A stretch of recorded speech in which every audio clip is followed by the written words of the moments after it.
la vie des sociétés dans lesquelles règnent les conditions modernes de production s'annonce comme une immense accumulation de spectacles. Tout ce qui était directement vécu s'est éloigné dans une représentation. Des images du monde se retrouvent accomplies dans le monde de l'image autonomisée où le mensonger s'est menti à lui-même. Le spectacle en général, comme inversion concrète de la vie, est le mouvement autonome du non-vivant. Le spectacle se présente à la fois comme la société même, comme une partie de la société et comme instrument d'unification. En tant que partie de la société, il est le secteur qui concentre tout regard et toute conscience. Du fait même que ce secteur est séparé, il est le lieu du regard abusé et de la fausse conscience. Et l'unification qu'il accomplit n'est rien d'autre qu'un langage officiel de la séparation généralisée. Le spectacle n'est pas un ensemble d'images, mais un rapport social entre des personnes, médiatisé par des images. Le spectacle, compris dans sa totalité, est à la fois le résultat et le projet du mode de production existant. Il n'est pas un supplément au monde réel, sa décoration surajoutée. Il est le cœur de l'irréalisme de la société réelle. Sous toutes ses formes particulières, information ou propagande, publicité ou consommation directe de divertissement, le spectacle constitue le modèle présent de la vie socialement dominante. Il est l'affirmation omniprésente du choix déjà fait dans la production et sa consommation corollaire. Considéré selon ses propres termes, le spectacle est l'affirmation de l'apparence et l'affirmation de toute vie humaine, c'est-à-dire sociale, comme simple apparence. Mais la critique qui atteint la vérité du spectacle le découvre comme la négation visible de la vie, comme une négation de la vie qui est devenue visible. Le spectacle se soumet les hommes vivants dans la mesure où l'économie les a totalement soumis. Il n'est rien que l'économie se développant pour elle-même. Il est le reflet fidèle de la production des choses et l'objectivation infidèle des producteurs. Là où le monde réel se change en simples images, les simples images deviennent des êtres réels et les motivations efficientes d'un comportement hypnotique. À mesure que la nécessité se trouve socialement rêvée, le rêve devient nécessaire. Le spectacle est le mauvais rêve de la société moderne enchaînée, qui n'exprime finalement que son désir de dormir. Le spectacle est le gardien de ce sommeil. C'est la plus vieille spécialisation sociale, la spécialisation du pouvoir, qui est à la racine du spectacle. Le spectacle est ainsi une activité spécialisée qui parle pour l'ensemble des autres. C'est la représentation diplomatique de la société hiérarchique devant elle-même, où toute autre parole est bannie. Le plus moderne y est aussi le plus archaïque. La scission généralisée du spectacle est inséparable de l'état moderne, c'est-à-dire de la forme générale de la scission dans la société, produit de la division du travail social et organe de la domination de classe. Le travailleur ne se produit pas lui-même, il produit une puissance indépendante. Le succès de cette production, son abondance, revient vers le producteur comme abondance de la dépossession. Tout le temps et l'espace de son monde lui deviennent étrangers avec l'accumulation de ses produits aliénés. Les forces mêmes qui nous ont échappé se montrent à nous dans toute leur puissance. L'homme séparé de son produit, de plus en plus puissamment produit lui-même tous les détails de son monde, et ainsi se trouve de plus en plus séparé de son monde. D'autant plus sa vie est maintenant son produit, d'autant plus il est séparé de sa vie. Le spectacle est le capital à un tel degré d'accumulation qu'il devient image.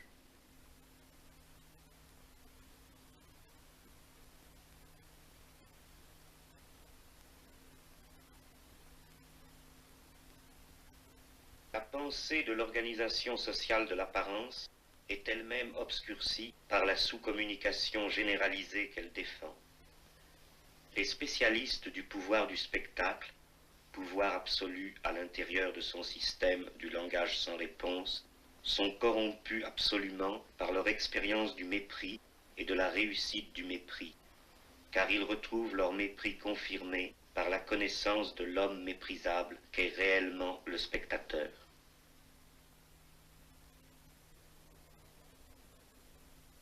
C'est le principe du fétichisme de la marchandise, la domination de la société par des choses suprasensibles bien que sensibles, qui s'accomplit absolument dans le spectacle, où le monde sensible se trouve remplacé par une sélection d'images qui existent au-dessus de lui, et qui en même temps s'est fait reconnaître comme le sensible par excellence. Le monde à la fois présent et absent que le spectacle fait voir est le monde de la marchandise dominant tout ce qui est vécu. Et le monde de la marchandise est ainsi montré comme il est, car son mouvement est identique à l'éloignement des hommes entre eux et vis-à-vis de leur produit global. La domination de la marchandise s'est d'abord exercée d'une manière occulte sur l'économie, qui elle-même, en tant que base matérielle de la vie sociale, restait inaperçue et incomprise, comme le familier qui n'est pas pour autant connu.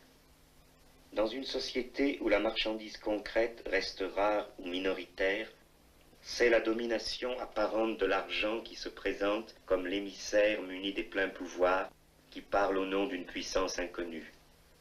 Avec la révolution industrielle, la division manufacturière du travail et la production massive pour le marché mondial, la marchandise apparaît effectivement comme une puissance qui vient réellement occuper la vie sociale. C'est alors que se constitue l'économie politique comme science dominante et comme science de la domination. Le spectacle, comme la société moderne, est à la fois uni et divisé. Comme elle, il édifie son unité sur le déchirement. Mais la contradiction, quand elle émerge dans le spectacle, est à son tour contredite par un renversement de son sens, de sorte que la division montrée est unitaire, alors que l'unité montrée est divisée. C'est la lutte de pouvoirs qui se sont constitués pour la gestion du même système socio-économique qui se déploie comme la contradiction officielle, appartenant en fait à l'unité réelle, ceci à l'échelle mondiale aussi bien qu'à l'intérieur de chaque nation.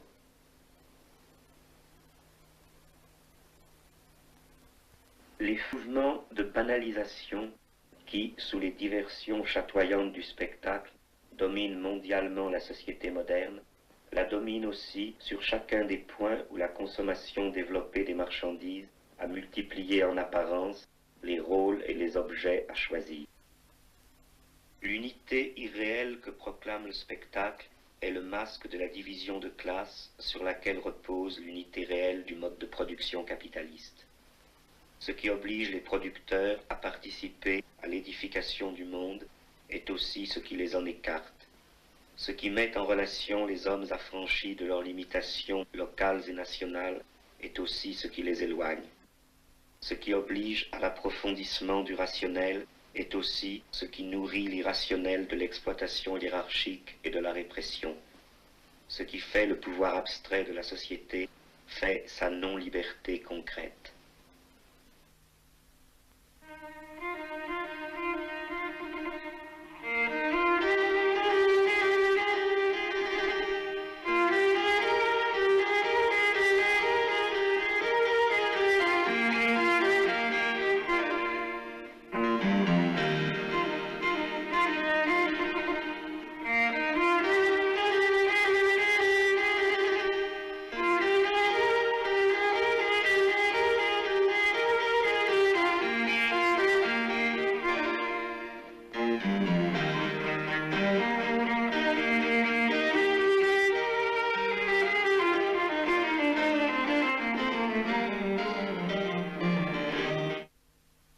La production capitaliste a unifié l'espace, qui n'est plus limité par des sociétés extérieures. Cette unification est en même temps un processus extensif et intensif de banalisation.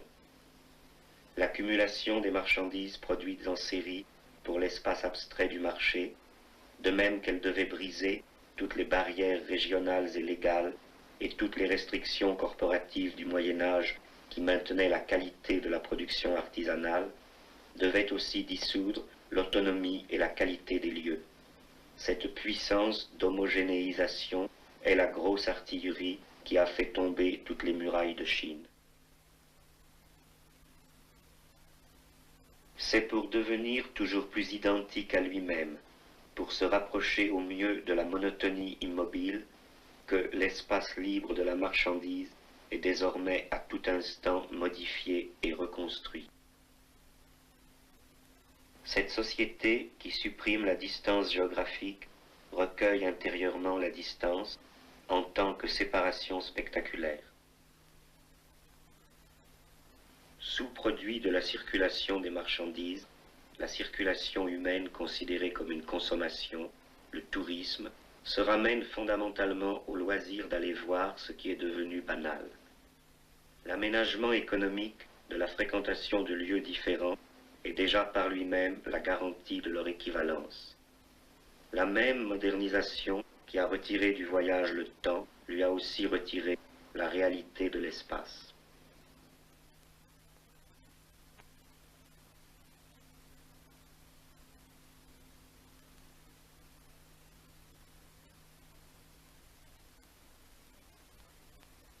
Ce qui menace ce monde crépusculaire est aussi la force qui peut soumettre l'espace au temps vécu.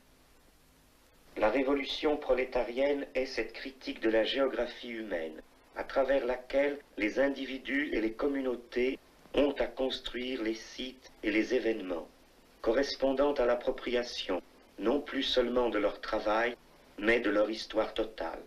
Dans cet espace mouvant du jeu et des variations librement choisies des règles du jeu, l'autonomie du lieu peut se retrouver, sans réintroduire un attachement exclusif au sol, et par là ramener la réalité du voyage, et de la vie comprise comme un voyage ayant en lui-même tout son sens. Le temps de la production, le temps marchandise, est une accumulation infinie d'intervalles équivalents. C'est l'abstraction du temps irréversible, dont tous les segments doivent prouver sur le chronomètre leur seule égalité quantitative. Ce temps est, dans toute sa réalité effective, ce qu'il est dans son caractère échangeable. Le spectacle, comme organisation sociale présente de la paralysie de l'histoire et de la mémoire, de l'abandon de l'histoire qui s'érige sur la base du temps historique, est la fausse conscience du temps. Sous les modes apparentes qui s'annulent et se recomposent à la surface futile du temps pseudo-cyclique contemplé, le grand style de l'époque est toujours dans ce qui est orienté par la nécessité évidente et secrète de la révolution.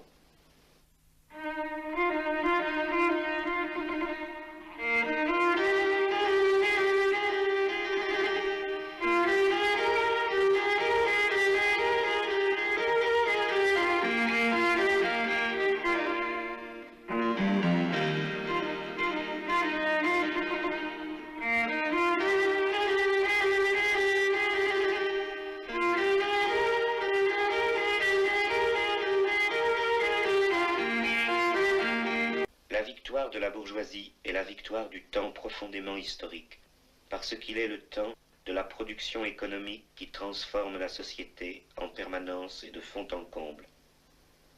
Aussi longtemps que la production agraire demeure le travail principal, le temps cyclique, qui demeure présent au fond de la société, nourrit les forces coalisées de la tradition, qui vont freiner le mouvement.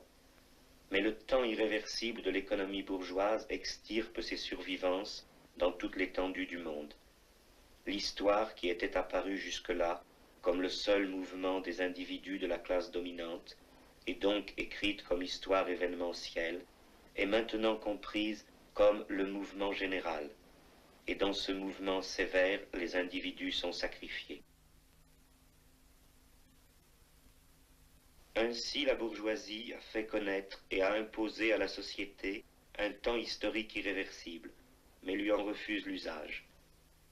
Il y a eu de l'histoire, mais il n'y en a plus, parce que la classe des possesseurs de l'économie, qui ne peut pas rompre avec l'histoire économique, doit aussi refouler comme une menace immédiate tout autre emploi irréversible du temps. La classe dominante, faite de spécialistes de la possession des choses, qui sont eux-mêmes par là une possession des choses, doit lier son sort au maintien de cette histoire réifiée, à la permanence d'une nouvelle immobilité dans l'histoire. Pour la première fois, le travailleur à la base de la société n'est pas matériellement étranger à l'histoire, car c'est maintenant par sa base que la société se meut irréversiblement. Dans la revendication de vivre le temps historique qu'il fait, le prolétariat trouve le simple centre inoubliable de son projet révolutionnaire. Et chacune des tentatives jusqu'ici brisées d'exécution de ce projet marque un point de départ possible de la vie nouvelle historique.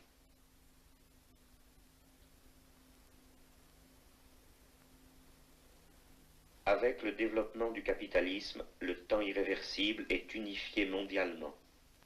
L'histoire universelle devient une réalité, car le monde entier est rassemblé sous le développement de ce temps. Mais cette histoire, qui partout à la fois est la même, n'est encore que le refus intra-historique de l'histoire. C'est le temps de la production économique, découpé en fragments abstraits égaux, qui se manifeste sur toute la planète comme le même jour. Le temps irréversible unifié est celui du marché mondial et corollairement du spectacle mondial. Le prolétariat manifeste par sa propre existence en acte que cette pensée de l'histoire ne s'est pas oubliée. Le démenti de la conclusion est aussi bien la confirmation de la méthode. Le défaut dans la théorie de Marx est naturellement le défaut de la lutte révolutionnaire du prolétariat de son époque. La classe ouvrière n'a pas décrété la révolution en permanence dans l'Allemagne de 1848. La commune a été vaincue dans l'isolement. La théorie révolutionnaire ne peut donc pas encore atteindre sa propre existence totale. Cette aliénation idéologique de la théorie ne peut plus alors reconnaître la vérification pratique de la pensée historique unitaire qu'elle a trahie, quand une telle vérification surgit dans la lutte spontanée des ouvriers. Elle peut seulement concourir à en réprimer la manifestation et la mémoire. Cependant, ces formes historiques apparues dans la lutte sont justement le milieu pratique qui manquait à la théorie pour qu'elle soit vraie. Elles sont une exigence de la théorie, mais qui n'avait pas été formulée théoriquement. Le soviet n'était pas une découverte de la théorie, et déjà, la plus haute vérité théorique de l'Association internationale des travailleurs était sa propre existence en pratique.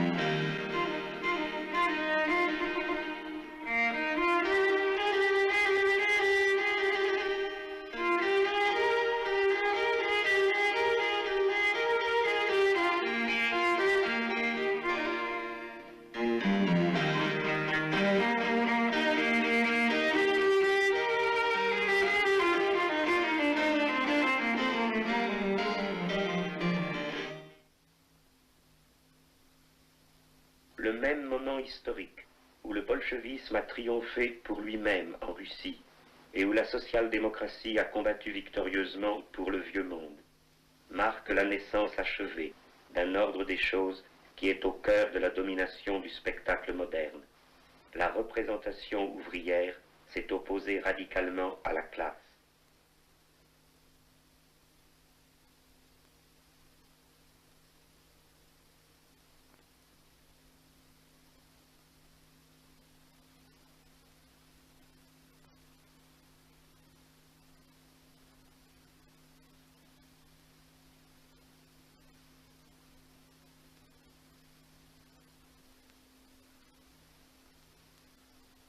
l'époque stalinienne révèle la réalité dernière de la bureaucratie. Elle est la continuation du pouvoir de l'économie, le sauvetage de l'essentiel de la société marchande, maintenant le travail marchandise. C'est la preuve de l'économie indépendante qui domine la société au point de recréer pour ses propres fins la domination de classe qui lui est nécessaire. Ce qui revient à dire que la bourgeoisie a créé une puissance autonome qui, tant que subsiste cette autonomie, peut aller jusqu'à se passer d'une bourgeoisie. La bureaucratie totalitaire n'est pas la dernière classe propriétaire de l'histoire au sens de Bruno Rizzi, mais seulement une classe dominante de substitution pour l'économie marchande. La propriété capitaliste défaillante est remplacée par un sous-produit simplifié, moins diversifié, concentré en propriété collective de la classe bureaucratique. Cette forme sous-développée de classe dominante est aussi l'expression du sous-développement économique et n'a d'autre perspective que rattraper le retard de ce développement en certaines régions du monde. C'est le parti ouvrier, organisé selon le modèle bourgeois de la séparation, qui a fourni le cadre hiérarchique étatique à cette édition supplémentaire de la classe dominante. Le stalinisme fut le règne de la terreur dans la classe bureaucratique elle-même. Le terrorisme qui fonde le pouvoir de cette classe doit frapper aussi cette classe, car elle ne possède aucune garantie juridique, aucune existence reconnue en tant que classe propriétaire, qu'elle pourrait étendre à chacun de ses membres. Sa propriété réelle est dissimulée, et elle n'est devenue propriétaire que par la voie de la fausse conscience. La fausse conscience ne maintient son pouvoir absolu que par la terreur absolue, où tout vrai motif finit par se perdre. Les membres de la classe bureaucratique au pouvoir n'ont le droit de possession sur la société que collectivement, en tant que participants à un mensonge fondamental. Il faut qu'ils jouent le rôle du prolétariat dirigeant une société socialiste, qu'ils soient les acteurs fidèles au texte de l'infidélité idéologique. Mais la participation effective à cet être mensonger doit se voir elle-même reconnue comme une participation véridique. Aucun bureaucrate ne peut soutenir individuellement son droit au pouvoir, car prouver qu'il est un prolétaire socialiste serait se manifester comme le contraire d'un bureaucrate, et prouver qu'il est un bureaucrate est impossible, puisque la vérité officielle de la bureaucratie est de ne pas être. Ainsi, chaque bureaucrate est dans la dépendance absolue d'une garantie centrale de l'idéologie, qui reconnaît une participation collective à son pouvoir socialiste de tous les bureaucrates qu'elle n'anéantit pas. Si les bureaucrates pris ensemble décident de tout, la cohésion de leur propre classe ne peut être assurée que par la concentration de leur pouvoir terroriste en une seule personne. Dans cette personne réside la seule vérité pratique du mensonge au pouvoir, la fixation indiscutable de sa frontière toujours rectifiée. Staline décide sans appel qui est finalement bureaucrate possédant, c'est-à-dire qui doit être appelé prolétaire au pouvoir ou bien traître à la solde du Mikado et de Wall Street. Les atomes bureaucratiques ne trouvent l'essence commune de leurs droits que dans la personne de Staline. Staline est ce souverain du monde qui se sait de cette façon la personne absolue, pour la conscience de laquelle il n'existe pas d'esprit plus haut. Le souverain du monde possède la conscience effective de ce qu'il est, la puissance universelle de l'effectivité, dans la violence destructrice qu'il exerce contre le soi de ses sujets lui faisant contraste. En même temps qu'il est la puissance qui définit le terrain de la domination, il est la puissance ravageant ce terrain. Sie haben Vorwand, den Sie brauchen. Die Versammlung ist aufgelöst. Sie wollen unsere Partei verbieten. Sie wollen die Stimme der Arbeiterklasse ersticken. Aber das wird Ihnen nicht gelingen. Solange es Kommunisten in Deutschland gibt, und es wird sie immer geben, solange wird der Kampf gegen Hitler nicht aufhören.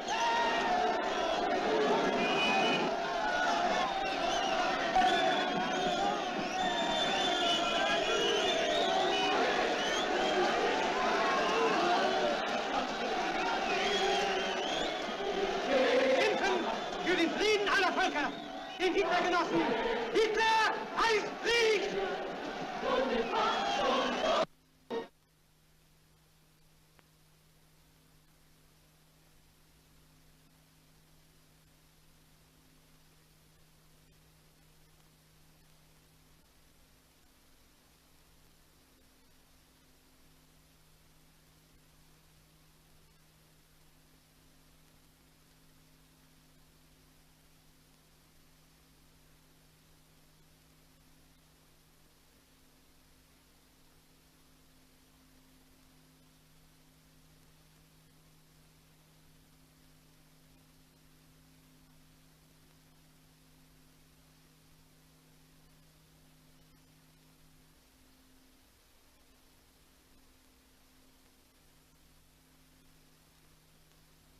Quand le prolétariat découvre que sa propre force extériorisée concourt au renforcement permanent de la société capitaliste, non plus seulement sous la forme de son travail, mais aussi sous la forme des syndicats, des partis ou de la puissance étatique qu'il avait constituée pour s'émanciper, il découvre aussi par l'expérience historique concrète qu'il est la classe totalement ennemie de toute extériorisation figée et de toute spécialisation du pouvoir.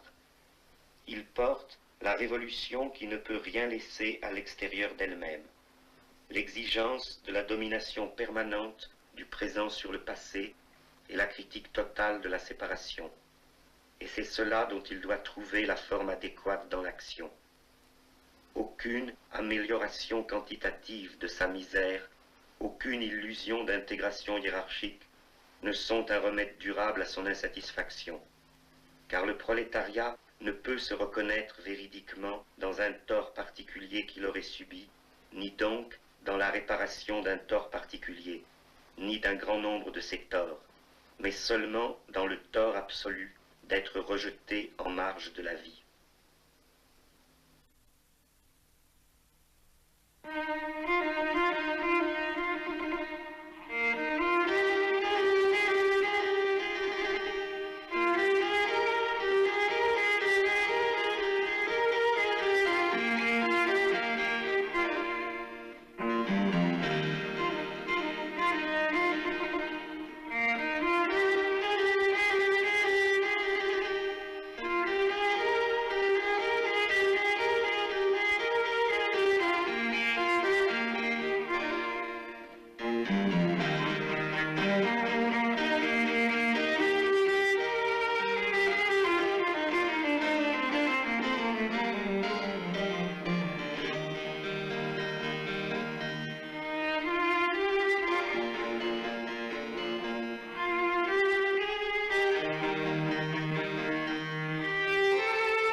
Quand la réalisation toujours plus poussée de l'aliénation capitaliste à tous les niveaux, en rendant toujours plus difficile aux travailleurs de reconnaître et de nommer leur propre misère, les place dans l'alternative de refuser la totalité de leur misère ou rien, l'organisation révolutionnaire a dû apprendre qu'elle ne peut plus combattre l'aliénation sous des formes aliénées. La théorie révolutionnaire est maintenant ennemie de toute idéologie révolutionnaire, et elle sait qu'elle l'est.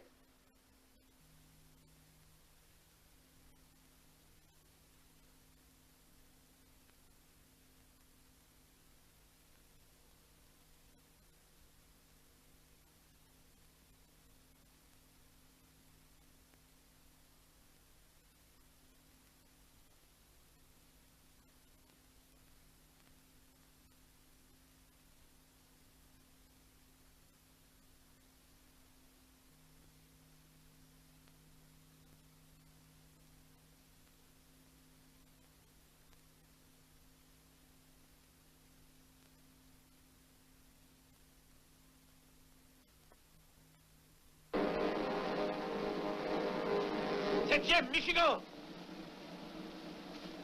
En avant! Au trot! En avant! Au galop! En avant! Chargez!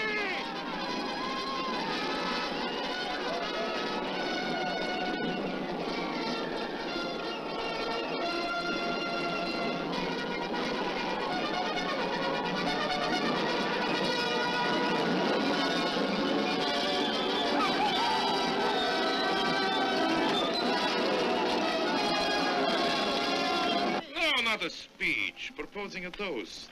In Georgian style, Luigi. How did you recognize me? I know you. Your glasses are friends. In Georgian toast, the little story always comes first. I had a dream. I found myself in a graveyard where all the tombstones were marked in a curious way. 1822, 1826, 1930, 34, always like that, always a very short time between birth and death. In the graveyard was a very old man. I asked him how it was that he had lived so long when everyone else in his village had died so young. But no, he told me this. Not that we die early, it is just that here on our tombstones we do not count the years of a man's life, but rather the length of time he has kept a friend. Let's drink to friendship.